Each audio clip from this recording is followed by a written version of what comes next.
Yeah, it was an exciting weekend for our team and our university. I mean, I thought the crowd was awesome again, brought juice, and our challenge coming into tonight was moving past what happened the night before and getting back to our game right off the bat. And we talked to our group this morning about, I think I think it's actually harder to handle success, and so you got to put your nose down. You got to be ready to work and remember who we need to be as a team. And I thought we did a great job of that, and obviously playing a really good team that they're going to respond. And it was a tight game, and obviously it goes down as a tie. But I think to end up winning the shootout and getting that extra point was huge, and to do it in front of our home crowd was special. Coach, today you guys played pretty disciplined, only one borderline penalty. Can you just speak to that level of play, playing 5-on-5 for most of the game? Yeah, I mean, that's our goal going in, right? I do think it's, I don't think you ever want to be the team that has the least amount of penalty minutes in the country, right? You got to get to the line, and I think we play physical and competitive, and you're going to take some penalties, and you got to have a good penalty kill, and you got to have a good goalie if you want to have a good penalty kill. And but yeah, I thought the refs did a great job, right? This was a big series in our conference, and let the guys determine it, and I thought they did that. Matt was just in here saying he felt like this group played their best weekend in terms of 120 minutes. I'm just curious if you felt the same way.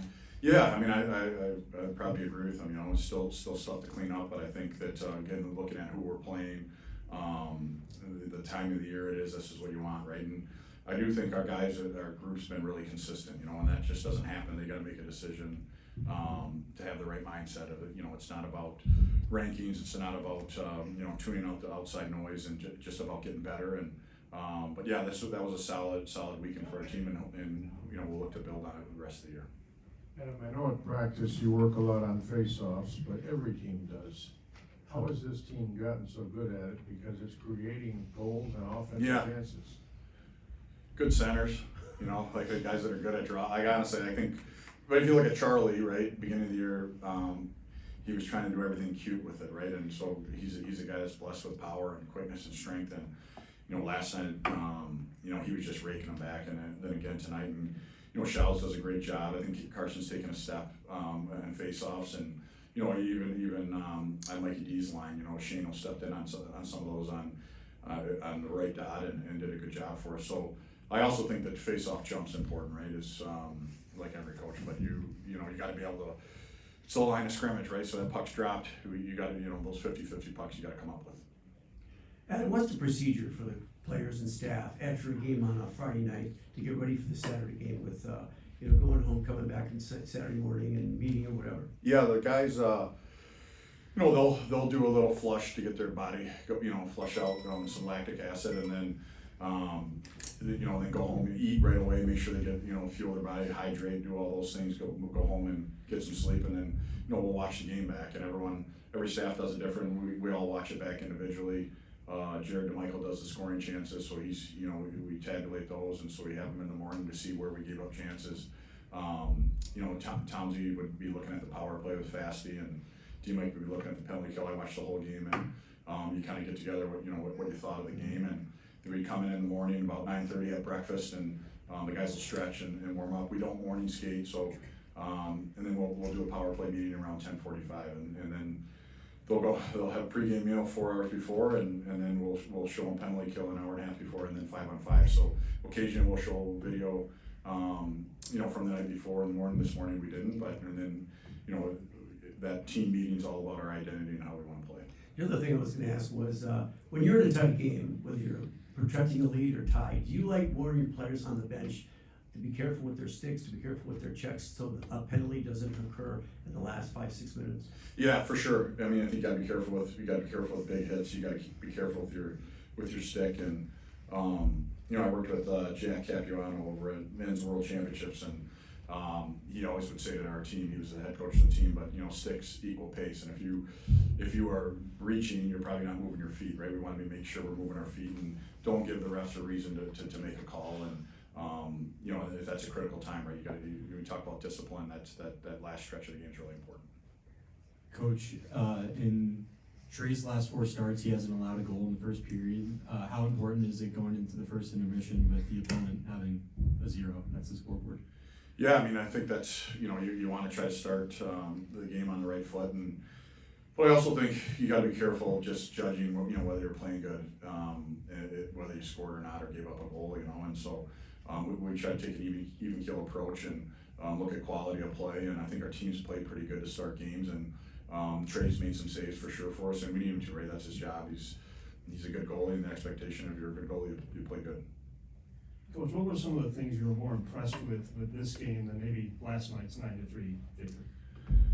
I just think it's hard, right? Human nature, the way it went the night before, and you know they're going to be excited about coming and playing and have a chip on their shoulder. So I think just our maturity and mindset of coming in, I thought we had a really good start to the game, and I thought there was some large, especially in the second there. You know, we had some sustained pressure, and you know that comes with changing before you're tired and playing behind them and trying to play in the offensive zone, and so.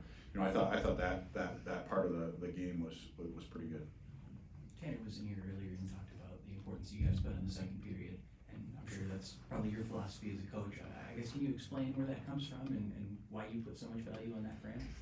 I mean, I think if you look at most good teams and you look at scoring differential and shot differential, the best teams are always good in the second period, and I think they understand how to play team hockey. They understand when to change, potentially catch a team tired and wear them down, and so that long change does make a difference. So you got to be good with your puck decisions. You got to again put the team first, and maybe you feel like you got a little more in the tank, but you change because it's the right thing for the team. And if you can string a few of those shifts together, it gives your team a chance to wear the other team down. Were you On a satisfied? side note, 3-on-3 is such a different game. How much time in the week do you spend on that in practice? Not a ton. Yeah, we talk about concepts, and we'll have different situations where we're playing 3-on-3, and we'll go over it.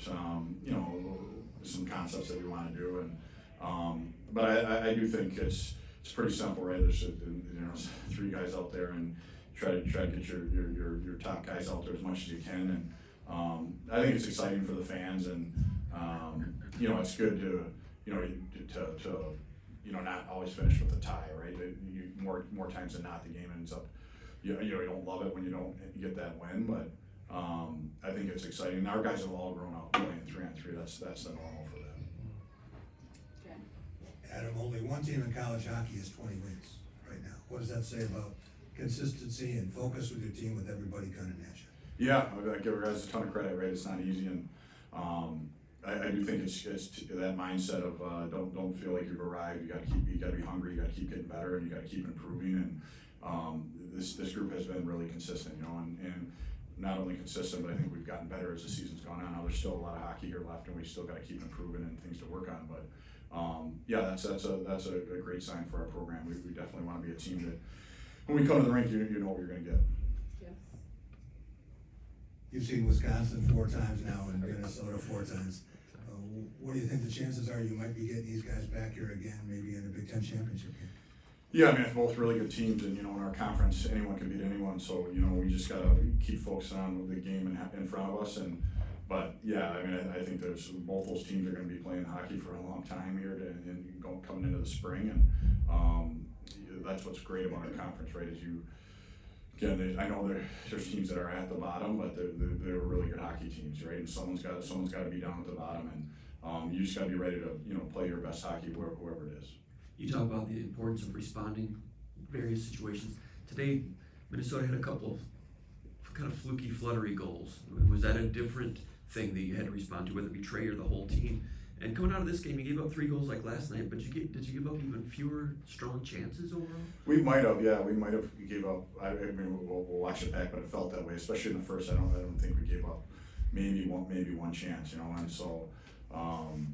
Yeah, I mean, I thought again. I thought we did a good job staying with it. When you have, I told our guys after the game, like, I never believed in bad bounces. I think that's, there's other things we could have done on the shift that gets to that point. You can say, well, that's a tough bounce, and I want to make sure our guys have that mindset. We got to focus on things we can control, and earlier in the shift we can get a puck out. It doesn't lead to that, and our guys understand that. All right, that's it. Good, thank you. Thanks, guys. Thank you. Your favorite bad